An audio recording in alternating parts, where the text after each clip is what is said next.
So yan, good morning po mga kalingap. Isa mapagpalang hapon. Uy, may bird. May mga bato-batong ibon. Nasaan na? Yung dalawa oh. Gulat. Tayo ngayon syempre sa Kamaynilaan. Habang nagpapahinga, kailangan natin papugiin yung patrol kahit may tama sa likod. Kailangan maging pogi para pagdating nila mamaya ay maganda na. Syempre mabangong press. Mamaya na po ang dating nila galing Singapore. Meron kaya tayo dong kahit t-shirt lang. Aray ko, SG pa dati. I thank you pala kay ate na nagpadala dati ng t-shirt kay ate Ami SG Cross TV. Kasi last na pag Singapore nila Kalingap Rab, nabigyan po tayo ng t-shirt. So ngayon hindi natin alam kung meron. Para hindi masaktan, wag nang umasa guys. Yun naman pinaka the best doon, wag nang umasa. Kung mayroon, thank you. Kung wala, okay. Para kasi kung umasa, masaktan lang talaga.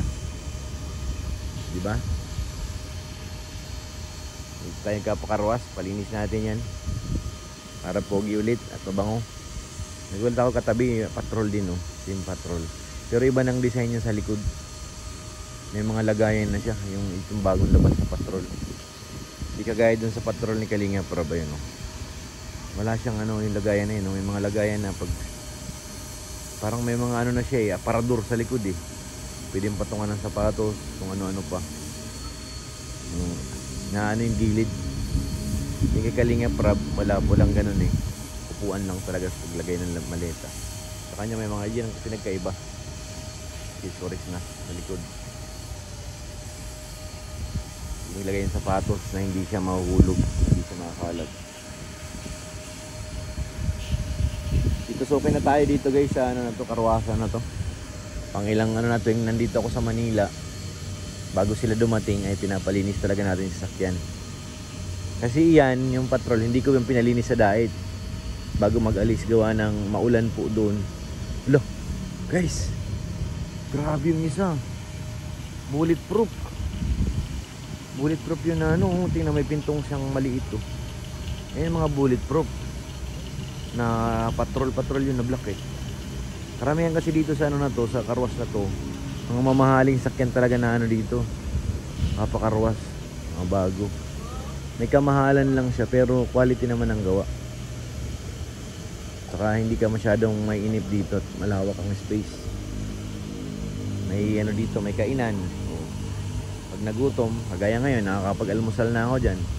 Almusal, diretso na tanghalian. Ayan po. Pero nagulat ako dun sa Land Cruiser. LC yun guys, LC. Bulletproof siya. Ganyan ang palatandaan ng bulletproof, may sariling pintong maliit. Pag may pinto siya maliit, ibig sabihin bullet yan. Pag angat ng likod, ang pinakapinto niya is may isa pang pinto. Yung palatandaan. Pero grabe ang bigat niyan. LC yan, LC. Itong isa hindi naka bulletproof.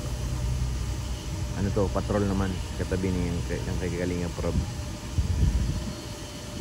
Angas, bagong labas yan Siguro pag bili niyan, naka bullet na talaga siya. Pagkuha sa kasa. Papugian dito ng sakyan. Magandahan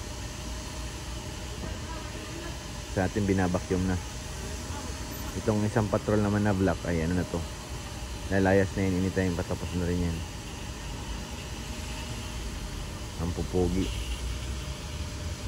So ngayon mga Kalingap, dadating sila ngayong hapon, mamayang hapon dadating na sila galing Singapore. At meron naman dadating na isa pa, hindi ko alam kung ngayon or bukas. Dadating naman, hindi galing sa abroad galing po sa Camarines Norte. Oo. Hindi ko alam kung sinong kasama. Malay nyo, sinama siya kasi nga, hindi ko alam, baka wala nang pasok Bakasyon, nakabakasyon na ata mga bata sila sila Beyonce. Ang darating po guys, si Papa Eds. Bukod kina Kalingap Rab, si Papa Eds dadating din dito sa sa Manila. Malay nyo po, kung kasama si wifey, magpapalit ng ano, ang jump car, uwi. Uwi na ng diet. Hindi ko rin sure yun kung uuwi na ba o ano, kasi kung bakasyon na sila, baka mag-stay muna dito. Depende po yan. Malalaman natin mamaya yan guys. Kung kung dito ba sila mag-stay. Antayin kami. Kasi may gagawin po dito sila Kalingap Rob sa Manila. Kaya tawag dito. May iwan kami. Saka si Papa Eds kasama po dun sa project ni Kalingap Rob. Hindi ko lang alam ang Jong Car, si Papa Joms, kung kasama.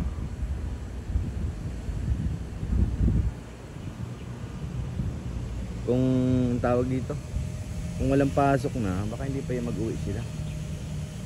Sila Jomar, si Carla. Pasalubong kaya tayo kay Carla. Abangan kay Papa Joms. Malay nyo, meron tayong ano dun, mahiwagang pasalubong. Ito guys, yung masisipag na mga tao. Nakahanger sila sa ano, lubid lang ang gamit niyan. Meron pa dito sa kabila. Mga lubid lang din ang gamit yan, oh. Nagano silang pintura. Pinapatungan nila yung pinturang luma. Sipag natin mga insan. Dati guys, ganyan yung trabaho ng insan natin. Nagaganyan din ako. Hindi pa ako nang takot sa mga matataas na lugar. Ngayon hindi ko alam kung kaya ko pa magbitin-bitin dyan sa lubid na yan, oh. Para nakakatakot na yata. Dalawang lubid, tapos nakakapit yung ano, yung safety harness. Tibay, oh.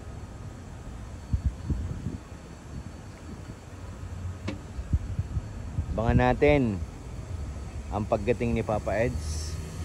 At syempre, pagdating nila Kalingap Rob mamaya.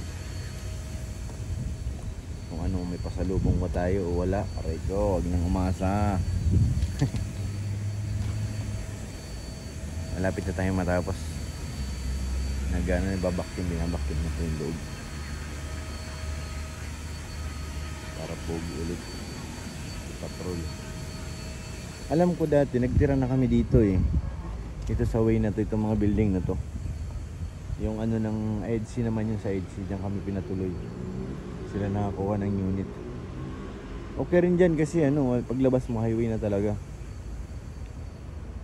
Nga lang, kaysa dun sa Terminal 3, malayo-layo po yung ano dyan.